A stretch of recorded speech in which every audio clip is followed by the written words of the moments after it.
經常有客戶會問我哋，有冇一啲中低密度住宅，而且行過去西鐵站大約10分鐘嘅單位呢？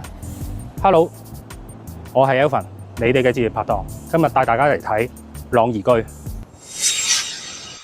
物業位於元朗鳳翔路99號，由新鴻基地產發展嘅低密度屋苑，於2000年7月入伙，共4座，提供320個單位，戶型由2房至3房。今日介紹一個實用面積532尺嘅2房單位。我哋先入門口玄關位，業主會做咗一個好大嘅儲物櫃喺度，咁你收納空間就非常之充足。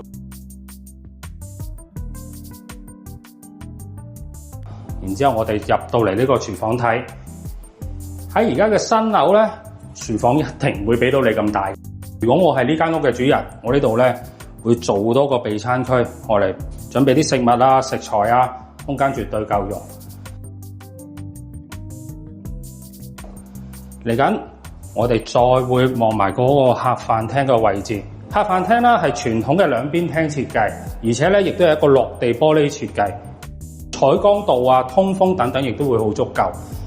呢個景觀係向東南，而且望出去非常之有保證。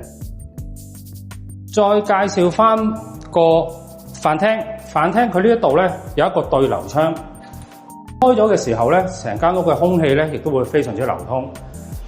業主亦都喺度做一個儲物嘅空間。攝影師，麻煩你幫我 pan 一 pan 個樓底。點解特登同大家介紹呢個樓底呢？因為咧呢度樓底3.15米高，如果喺同年代嘅樓嚟講咧，非常之少有。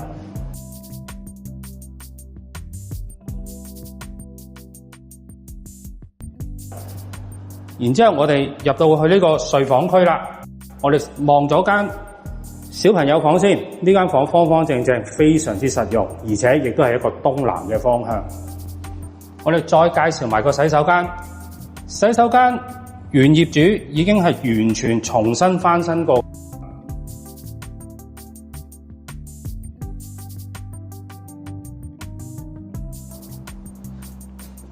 嚟到呢間主人房，一個落地玻璃嘅設計，同年代嘅樓非常之少有，而且亦都係一個東南嘅方向，景觀亦都非常之有保證。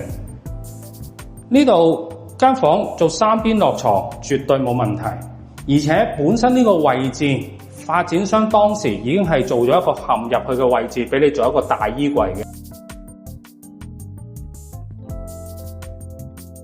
各位，如果你想喺二手市場買一個實用面積超過500尺，而唔使自己點樣煩惱去裝修嘅單位，而供款亦都係比較輕鬆嘅時間，呢一度可能係你一個唔錯嘅選擇。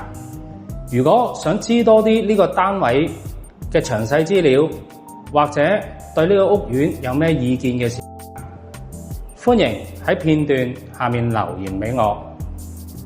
多謝大家，下次見，拜拜。